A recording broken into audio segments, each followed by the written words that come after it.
Olá, meu nome é Isadora. O meu artigo ele leva o título de Direito Fundamental ao Trabalho e a Substituição pela Máquina, uma efetivação à cidadania e à dignidade da pessoa humana.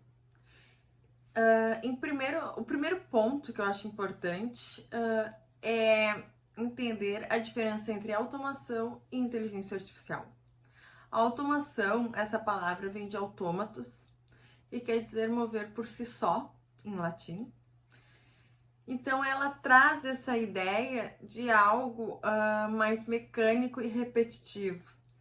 É algo que a gente vê, por exemplo, em montadoras de automóveis, esses robôs que encaixam peças. É esse tipo de situação que eu me refiro quando eu falo de automação no ambiente de trabalho. E a inteligência artificial, ela é algo mais novo. A inteligência artificial é a tecnologia que tenta simular a inteligência do ser humano, o cérebro do ser humano. O autor Mussa, que eu uso no meu artigo, ele traz que existem dois tipos de inteligência. Uma é a inteligência forte, que seria aquela inteligência, na verdade ele nomeia como genérica forte, que é a inteligência que toma decisões, que é ele traz como exemplo a inteligência artificial que trabalha com vendas, mas a gente pode trazer outros, como o que se fala de hoje em dia de juiz robô, que é um programa que vai tomar as decisões, julgar casos.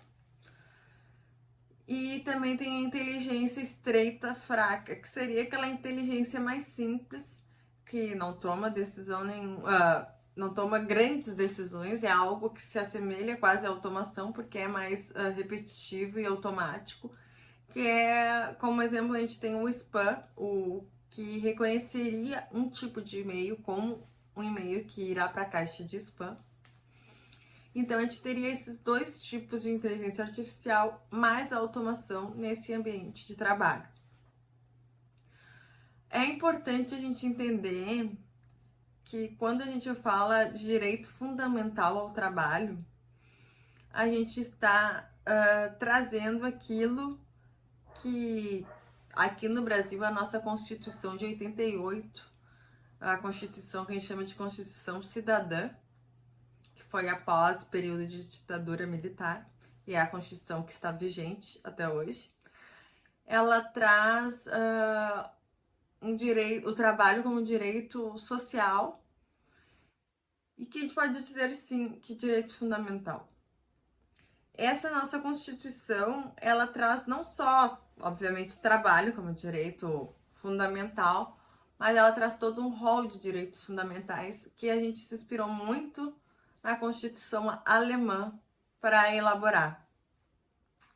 E algo bem característico da nossa Constituição e também desse direito fundamental ao trabalho, de quando eu falo direito fundamental ao trabalho, é o princípio da dignidade da pessoa humana. Ele foi uma conquista no ordenamento jurídico brasileiro, a gente pode dizer assim, porque ele não foi um princípio reconhecido do dia para a noite. A gente teve Constituição de 34 e de 46 que já falavam sobre dignidade. A de 46 trazia muito essa ideia de dignidade atrelada ao trabalho e a parte econômica da parte do trabalho, trazendo um poder financeiro para a pessoa que pudesse ter uma vida digna. Mas em 88 nós temos o princípio, a dignidade da pessoa humana como princípio. Isso faz toda a diferença para a efetivação dos outros direitos fundamentais, como o direito ao trabalho. Porque esse princípio, um dos outros doutrinadores que eu trago no meu artigo é o professor Sarlet. Ele diz que esse princípio ele, na verdade, amarra todos os poderes estatais e também a comunidade para que ela faça acontecer, ela torne possível os direitos fundamentais, direito à moradia, direito à educação, direito ao trabalho. Todos têm que passar pelo princípio da dignidade da pessoa humana.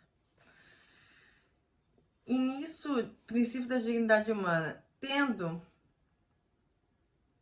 que a dignidade humana é um atributo de todo ser humano, ou seja, quando a gente nasce ser humano, a gente já vem com esse item, vamos dizer assim. Não é de se surpreender que o direito ao trabalho seja um requisito para essa efetivação. E eu digo isso porque se a gente pensar o que faz uma pessoa ser alguém numa sociedade, ou o que cria laços de relacionamentos entre pessoas da comunidade, muitas vezes está atrelado ao serviço, ao trabalho prestado daquela pessoa. Aquela pessoa, ela constrói sua identidade a partir do seu trabalho e do seu entorno, que é construído pelo seu trabalho. É algo quase como 2 mais 2 é igual a 4.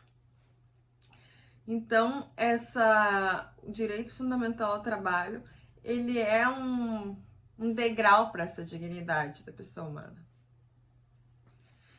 Mas, claro, aqui é importante enfatizar que não é qualquer direito ao trabalho, mas é um direito ao trabalho digno. Hoje em dia a gente vê muitas situações, eu imagino que em qualquer parte do mundo, não só no Brasil, a gente tem tido muitos problemas nesse âmbito trabalhista devido às crises enfrentadas. Agora a gente tem ainda a pandemia. Mas é importante entender que o direito ao trabalho deve proteger, deve tutelar um trabalho digno. E como trabalho digno, eu quero dizer um trabalho que respeite as diferenças das pessoas, as suas limitações, que melhore suas habilidades, que respeite as regras trabalhistas, as leis trabalhistas vigentes,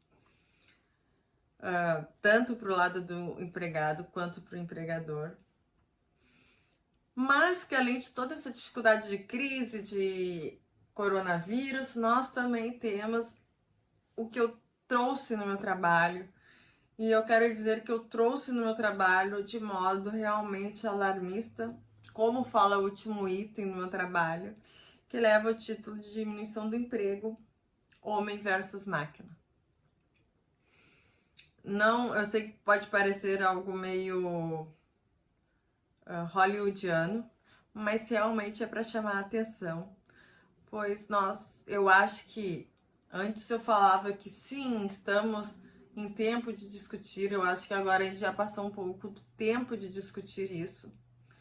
As máquinas, elas estão aí, a tecnologia está aí, a indústria tecnológica existe e ela não vai parar, porque é justificável, porque ela vive da evolução tecnológica, ela vai ter que continuar crescendo. E nesse crescimento, infelizmente, leva a muitos postos de trabalho. E uma das problemáticas no meu trabalho, no meu artigo, é que a gente não tem essa velocidade como a máquina. A máquina, ela evolui com literalmente a velocidade da luz. Nós, seres humanos, alguém que perde um posto de trabalho por ser substituído por uma máquina, de um dia para o outro, ele não consegue se adaptar de um dia para outro posto de trabalho. Então, nós, do direito e os legisladores, nós temos que começar a pensar em o que nós estamos dispostos, o que é concebível para nós, como sociedade também, abrir mão e deixar as máquinas no comando? E quais são os limites da atuação da inteligência artificial e da automação nas nossas vidas?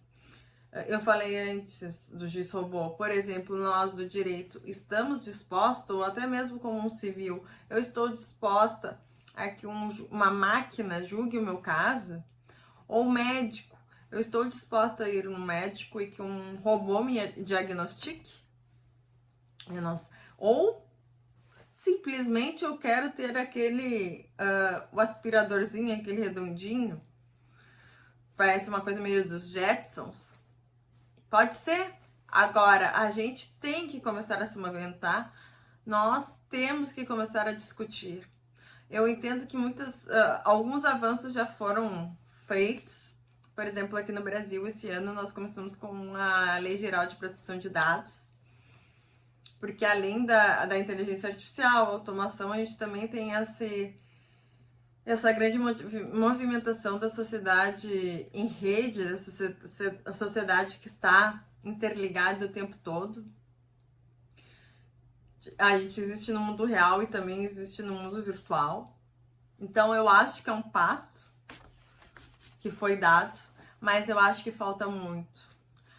E eu acho que estamos muito atrasados. Aqui no Brasil, no artigo 7º, no seu inciso 27º da Constituição Federal, em 88 já se falava que teria uma proteção do trabalhador diante da automação.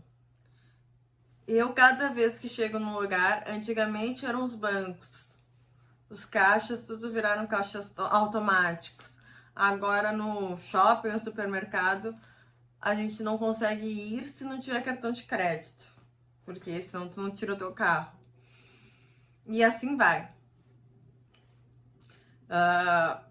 Hoje em dia, os recursos todos de telemarketing, alguns são pessoas que te ligam, mas quando tu quer desconectar um serviço, tipo TV a cabo, é um robô geralmente que te atende. E eu acho que nós temos sim que começar a discutir. Então o meu artigo é um convite super alarmista, mas consciente de que nós não podemos ficar mais atrasados nesse assunto. Nós temos sim que sentar e discutir as limitações da substituição do ser humano pelas máquinas.